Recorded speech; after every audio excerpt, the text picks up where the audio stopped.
Welcome to the Lancaster Patriot Podcast. My name is Chris Hume. I'm the managing editor here at the Lancaster Patriot. And today we're going to venture outside Lancaster County a bit, although this may be relevant to many of our listeners who have loved ones in the armed forces. Myself being a veteran, this is very interesting to me. So today we're joined by Charles Mingonet, who is a retired Navy, served for 25 years. Charles, thanks for joining us today. Thanks, Chris. It's great to be here. Thanks for your podcast. Appreciate what you're doing. Well, thank you so much. Thanks for coming on. And so let's get right into this. Obviously, folks are aware of COVID-19 and the various vaccine mandates across our nation, but they may not be aware of what's going on specifically within the armed forces. So can you kind of just start out and give us an overview of what our service members are facing relating to this mandate? Yeah, so the mandate came down for a requirement for a vaccination against COVID, and it's been out there for a little while. Process kind of moving a little bit slow. Of course, when that mandate came out, there really was still just the EU or the emergency authorization for the vaccine.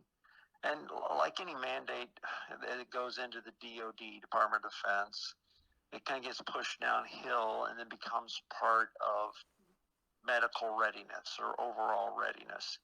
So they start pushing it down to the base services and the commands. And so anybody in a unit or a command starts saying, okay, you have a requirement to get your people vaccinated.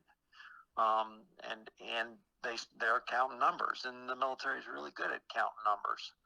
So the pressure gets pretty heavy as it flows downhill. And of course, they have the process in religious freedom requesting that accommodation for religious freedoms. If you have that a request, they have a process for it. And that was kind of to request that, and it's been there. Of course, it's really in the Constitution, but it also was backed up by the Religious Freedom Act that under Bill Clinton was a very bipartisan bill that said, that kind of put a stamp and an emphasis on this constitutional right to speak up on things that go into your body.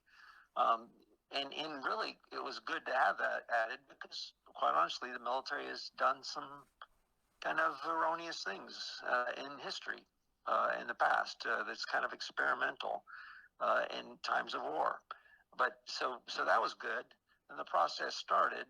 And so those that had religious requests, specifically for either what was in the vaccine or how it was tested and provided, and one of the large portions of that is those that believe in have problems with anything that's used in aborted fetal cells in the process of testing or actually in preparing the drug or the vaccine. And so those religious requests started rolling in a slow process, normally, through your chaplain, forms to fill, up through your command, and then up into wherever the service decided to handle them to get them up to the top, either the chief of staff or, the high level or the surgeon general of that service, and then either denied or approved. Well, these went up by the thousands. The numbers are kind of squishy. What actually got put in, it's somewhere in the area of 16,000 reported by the DoD services too, like CNN and other folks. It's a little hard for everyone to track, but it's in the thousands, tens of thousands. But unfortunately, part of the process, and I've received this from many military members, is pressure applied. So, okay, we have a religious exemption accommodation request, but man, if you don't get this thing, it's going to be bad for your career. That ends up, that pressure for the immediate readiness, that affects the commander's evaluation and how the seniors look at it gets applied. Sometimes, I don't know, it's almost like a shadow policy, right? So a little innuendos and threats come down. So a lot of folks and I'm hearing personal stories, didn't even put in a request because they were fearful of what that would do to their future and their command. But however that may be, we still end up with tens of thousands of requests. So each of those services in processing it, so far, we have a 99 point something percent denial of any religious accommodation. There's some administrative accommodation, but pretty much a blanket rubber stamp, no, you're not going to get it because we have a compelling reason for our readiness, or some other thing, or we don't even, in many cases, we don't believe you have a sincere request, which is very unusual and unheard of in past religious accommodation requests.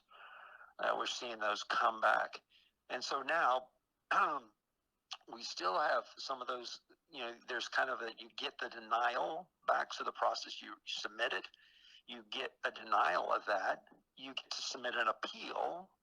And if the appeal is denied, then you start getting orders like a direct order. You will take that vaccination. You have 5 days to comply. If you don't do that, you get a letter of reprimand in most services. You get another try, normally another letter of order, direct order, another reprimand, and then they either process you through an Article 15, so non-judicial punishment, local, or you can select court-martial. And some of those now are starting to move into that phase. But all along the way, there's this pressure and demand to meet the policy. Come on, take the jab. That you're affecting, come on, you're in the military, those kind of things. Hey, this is part of being in the military. Just take the jab just like you have, past whatever it might be, because there's, tetanus, yellow fever, all kinds of things that you get treatment for. And so there's a good bit of pressure. So many of those folks, understandably, especially the young man or the young family, a father that this is his career, this is his path, sometimes folds under that pressure, even though he really doesn't want to get it and has sincere religious beliefs. So they're pinned against a wall, and you can see that in this whole COVID-19 thing. There's a rise in depression. There's a big, pretty substantial jump in suicides, all part of this COVID-19 and what also is going on in the pressure to conform. And so that's kind of where we are now. Now there's a good number of folks, cases out there that you've probably heard of, Chris, that are tracking, and about at least 8 cases. I think there's probably more now in various federal courts, district courts. And so now the Department of Defense and the Biden administration have several against them. There's some injunctions in place for that group that have signed up as participants. And in at least one case for the Navy, there's a class action suit that was started with the Navy SEALs that's keeping the Navy from moving forward on separating or doing any kind of court-martial or legal action against those members, but not for the majority of the Department of Defense, who are basically looking at, many of them, 15, 16, 17 years, family, career, and being told, we're going to court-martial you, send you home, no medical, no retirement, no nothing. I know we paid, whatever, many pilots, many senior technical folks that have had literally millions of dollars worth of training. I think the average pilot's a $5 million plus cost. Just going to send you home and forget about. In the midst of a military time where our DOD is pretty significant with everything on the horizon, and in a time where the recruiting situation is hurting as well. Nobody wants to walk in to a military that's full of mandates and what's occurring right now. So that's kind of the update of where we are right now. So a lot of, and here's, I guess the other point I would say, there's been no relook at this mandate. In other words, what are we getting for the vaccination? How is effective is it? Is there any burn through in it? What is natural immunity? Because many of these people have had COVID already. We know it because vaccines have not really protected you from getting it, especially with the Omicron variant. So many of them have natural immunity, and yet there's been no look back to say, oh, okay, well, you've had COVID-19. There's natural immunity. No, you still got to take the jab. Yeah, so there seems to be no common sense look back or even at the research that's supported that, the best immunity is to actually have had it. But certainly no serious look at providing a religious accommodation when you have 99% of denials and for something. But we also see is that one of the big things is we have a compelling interest for readiness. We've also seen that many of these folks has actually been deployed in the middle of it without a vaccination, with no reduction of that force's actual readiness to accomplish their mission. And yet, so in other words, we're willing to send you without it. But now that we've come to this point, we're going to say, you're not useful to us because we can't send you, which in fact, if you look at, in many of these people's records, they've been deployed to combat situations in their role. And yet the military is saying, oh, no, we must do it compelling for readiness. That's a many days short and late and not keeping up to date with what's going on, besides the fact that you're basically tromping on religious accommodations and religious freedoms and constitutional rights for informed consent on an emergency authorized vaccination. Now, that in many people's opinions, including doctors in the military, is more harm than help. And you've mentioned that, there's various court cases going on. Maybe we can touch on those in a moment. But are you aware personally, have any service members been discharged over this yet? Has anybody lost their job in the military because of this yet? I am aware of some ongoing court-martials. I'm not aware of those whose court-martial cases have been decided. I am aware of those who have been removed from command or removed doctors who have a whistleblower status, and some that haven't, that have also been removed from their service. So there is this right now, there's a significant tension, obviously, as we have each service involved in at least one court case, looking at Air Force, looking at Guard, looking at Army, Navy for sure, Guard and reserves. So there are significant numbers out there. I'm not seeing, I believe there is an Army one, but I'm not seeing it right off. And I believe, and I would need to validate this, that the Army has said, we're going to hold off on kicking anyone out until we see what's going on, I think, a little bit. That's not obviously their words. It's like, okay, we're going to kind of put off on hold here a little bit, but most of those people have been either in some form or another kind of removed from their official positions, or else, not really doing what they were intended to do. That's what I believe is occurring, but I'd have to confirm that, Chris. That's what I heard through a second source.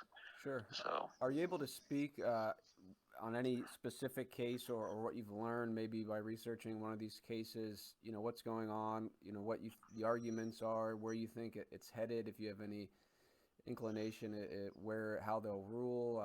I know you're involved in some of these things and looking at them. Can you comment on any of the cases?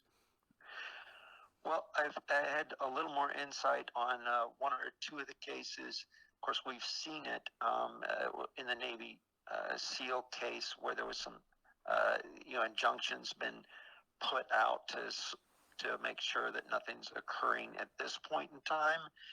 So the declaration, so the plaintiffs come out and request for their accommodation, and then whoever, either Biden or DOD team, so Secretary Austin's group will respond with declarations. And so the general declarations are just like, okay, well, we don't agree with this because of. So the main argument the Department of Defense has is we have a compelling reason for readiness. So in other words, we can't mix people without vaccinations into our group or deploy them. Well, that's not true because they've already done it. And also, even if we take this time slice of how things are, in reality, with the especially the very contagious nature of the Omicron variants, most of the folks have had some form of COVID-19, and the research shows that actually that is at least as good as two vaccinations, and so there's no look back at that. Plus, there's no really, so the argument from the plaintiff side will be actually there is no hurt to readiness. One, in the midst of the crisis, you deployed most of these individuals into combat and into their job with no degradation of medical readiness. But now at this point, you're saying we must kick you out because of the total force requirement. And that's just simply not true. So that will be the argument, counter argument on those issues primarily. And then most of the other discussion, then they have presented cases or arguments like, well, we don't believe you're really sincere on this, even though most of the times, the local chaplain in a forum, in an interview where they personally meet with these people, have passed it on and say, I concur that this is a sincerely held religious belief of this person. Then that gets reversed in the process as it goes up the chain. And some chaplain somewhere in some group says, no, I don't believe it, and which is absurd. But so that's another part of the defendant. So the Department of Defense is saying we don't really believe he's sincere, which is absolutely against most court cases we've seen in the past involving religious freedom over the past couple of decades. And so the other so that issue is surprising, but yet they're going down that road as well. And the one of the then most of the other declarations are just various little stalling declarations, like, well, we want, say there's 30 or 40 plaintiffs in the group. I'm just going to pick, rather than focus on one. We'll say, well, these people they're from this base and it's in this state and it's not in the state that the court case was filed, and so we want to break those off, and those don't count. And I'm like, well, this is a federal court, and the Department of Defense people live all over the place, and their service and their homes are in different places. So that's just another great argument, in my opinion, and I'm not a lawyer, is just a stall thing on that case. So those are the primary areas of argument, and I believe, and I think the most defense cases have a pretty good case to say, wait a minute, you're saying it affects deployment, but you haven't even looked at what is the immune rate from those who've had it? You haven't looked at, okay, does it really impact this situation or not? You're just doing a blanket, don't want to do it, don't want to look that way, and basically, boom, rubber stamp, religious accommodation, denied. Another case would be on the plaintiff side is, hey, well, if it's so hard, then why have you actually given a good number of administrative exemptions? So in other words, because of very specific situations, you've been able to give out exemptions. In other cases, why is that different from this religious accommodation requirement as far as readiness and those very arguments? So that's a few of them. I am not a lawyer, but that's the ones I've heard and seen, and seen some of the declarations and the arguments on those sides. So that's about the best I can give. There is one more argument, and it's a bit of a detail-oriented argument, which is, one, the initial vaccines by Pfizer was a emergency authorization, and then the FDA approved by Pfizer is actually under a different name. Comirnaty I'm probably saying that wrong, but so in other words, there's a little bit different process in the production of and preparation and monitoring of an emergency use drug vaccine compared to the FDA approved one. But none of our military folks are getting the FDA approved and produced vaccine. What they're getting is the emergency use approved vaccine, which is a problem for most because of various technical things and quality control. And so that is kind of another approach. It is a detailed one, but details on high case drugs and vaccines that do cause some harm, as we've seen, are important. And we can very scientifically look at that by lot number and see that what is occurring. The issue has now become, as folks who are asking to see what I'm being given, so which one am I given, the emergency use drug or the now FDA full approved drug being prepared? And that's even being hidden from the service member who's asking, which one do you have on board? So there's a lot of political games, it appears, going on behind the scenes in the leadership of DOD and down the chain, and pressure being put down the chain, political pressure for a vaccine under the guise of mission readiness, right, and quite honestly, political correctness. Right. Well, I want to get your personal perspective on something here. You've served in the military for over 2 decades. I was in the military myself. Someone who's not a fan of any mandated vaccines myself. I've been wondering, what you would say to those people who would say, well, there's plenty of other vaccines mandated in the military, and also if you think this may potentially change some of that. I mean, maybe more people now are more hesitant to simply accept, these vaccines from the government or whoever is producing them. And prior to this, it in my experience, or from my time, and it didn't seem like it would be easy to get an exemption, even on the aborted fetus issue for these quote unquote regular vaccines. So I'm kind of just curious on your perspective on how this relates to overall the mandate of vaccines in general in the military, and what your perspective on that is, and if you think this might change any of that. Yeah, that's a really good question, and that is kind of where we are, aren't we? I mean, Yes, I have 25 years in the military. Did I take vaccinations? I sure did. Took quite a few. And you know what? I would have to say, I'm not sure I really ever had informed consent. It's like, here it is, take it.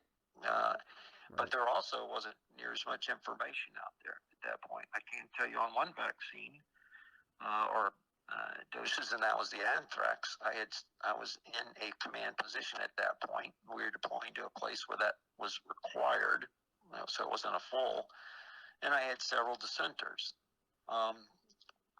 that did not want to take it, some for religious reasons, others for just the fact that vaccine, which proved to be not a little bit, it was dangerous. And so we actually ended up making some accommodations just from a command perspective for those individuals.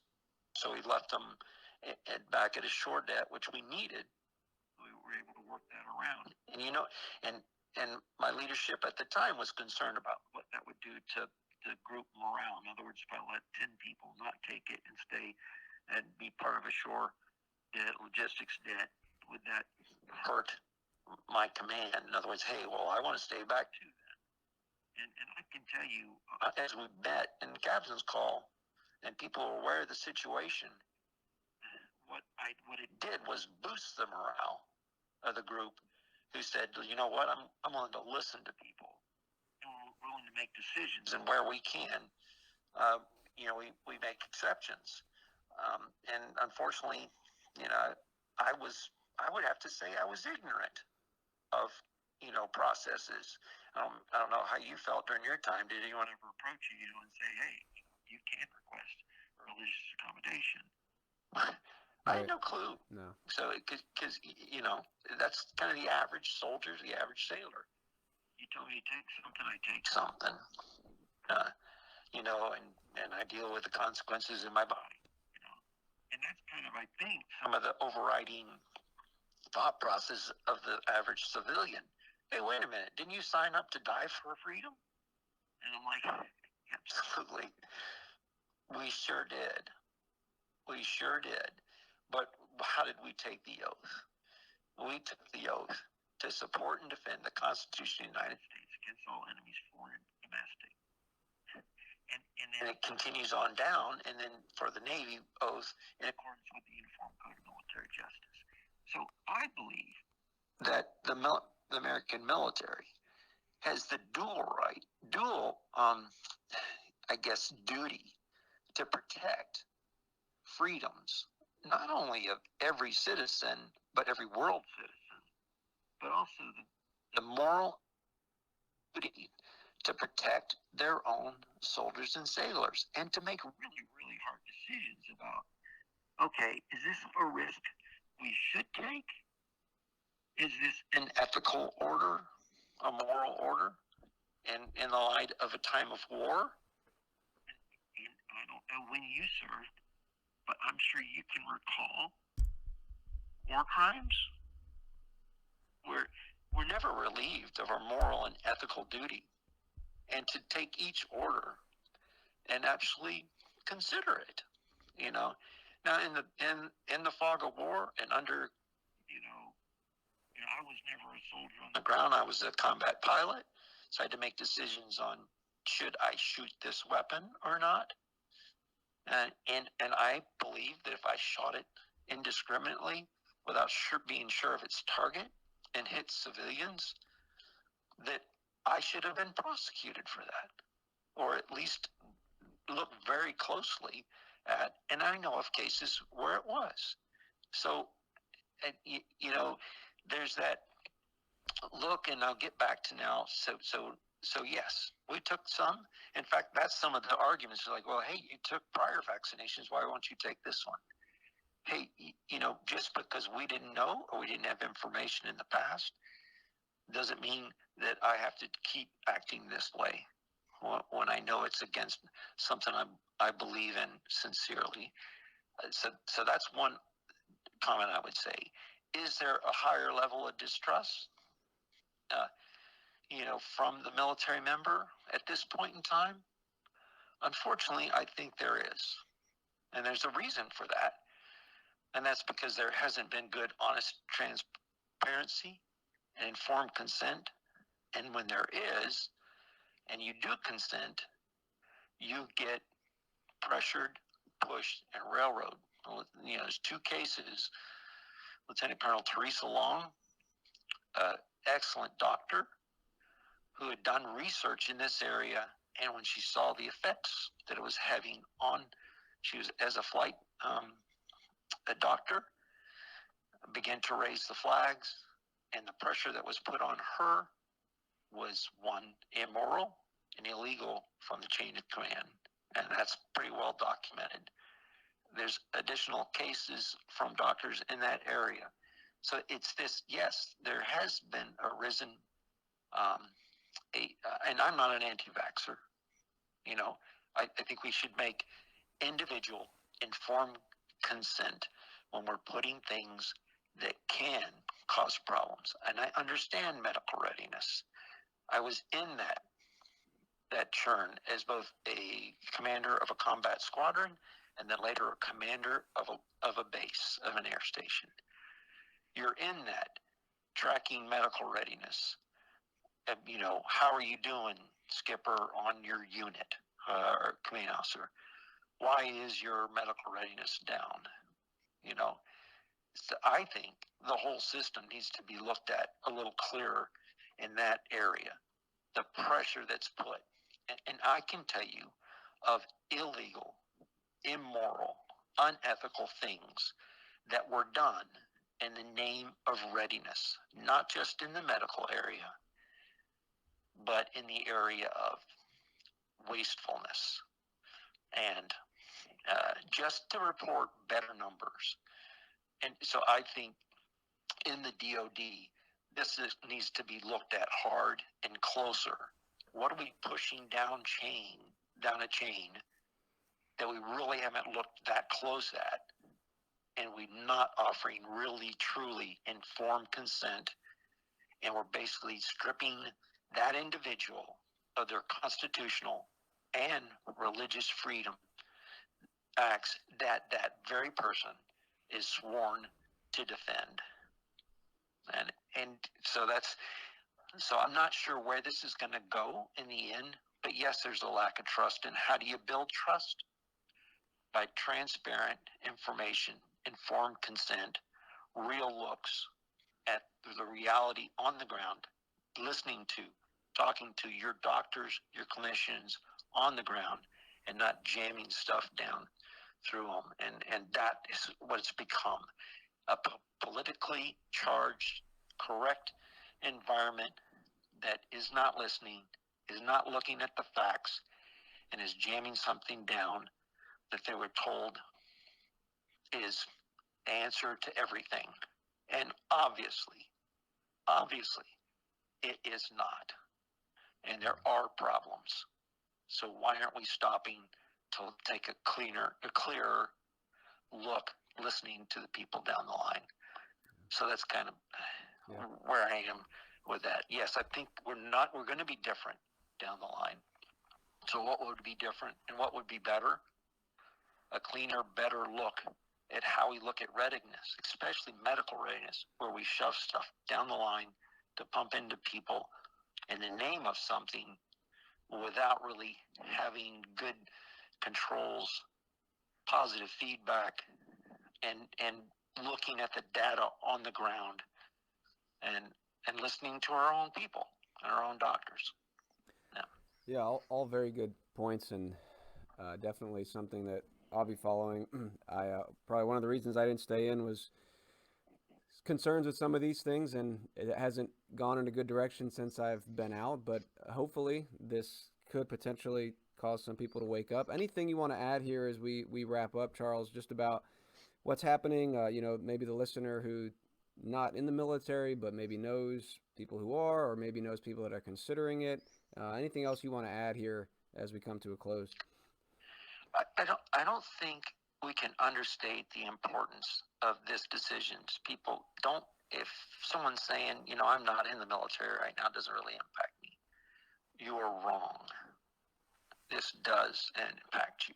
this is a constitutional right and religious freedom if the courts decide to jam this down and deny religious freedom requests from our military people.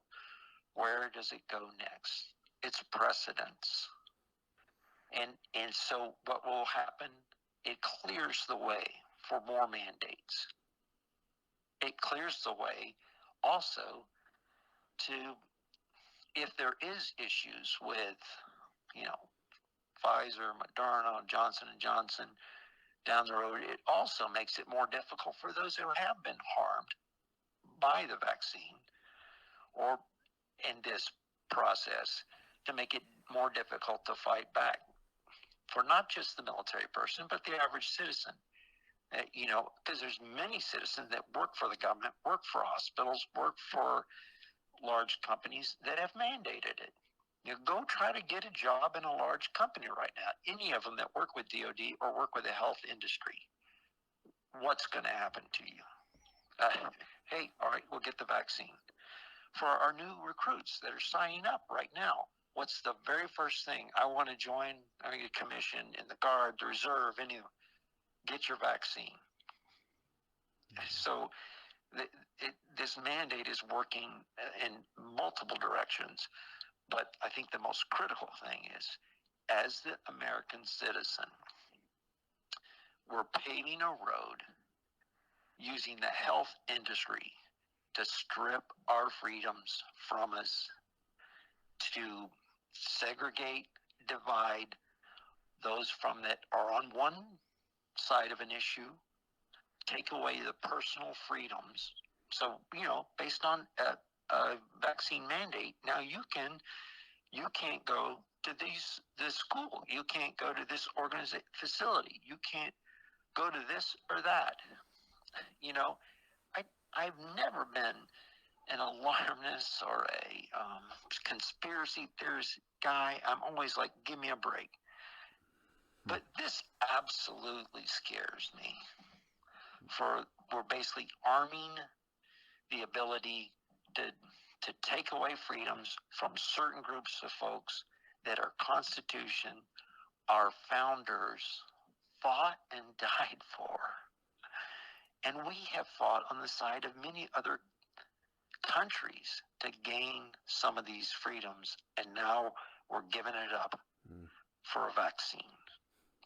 And it's a very slippery slope that, in my opinion, is the most dangerous thing that I've seen in my lifetime of what we're doing. And it's starting right here.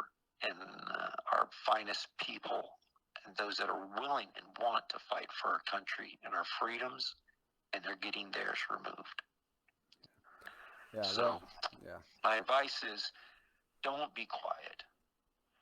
Call, write, get with your congressman, your senators, local people. We need to address this in the military, but also nationwide, the whole medical system process of how vaccines are looked at, how they're approved and jammed into, because what's the next step? Well, school, it's already there.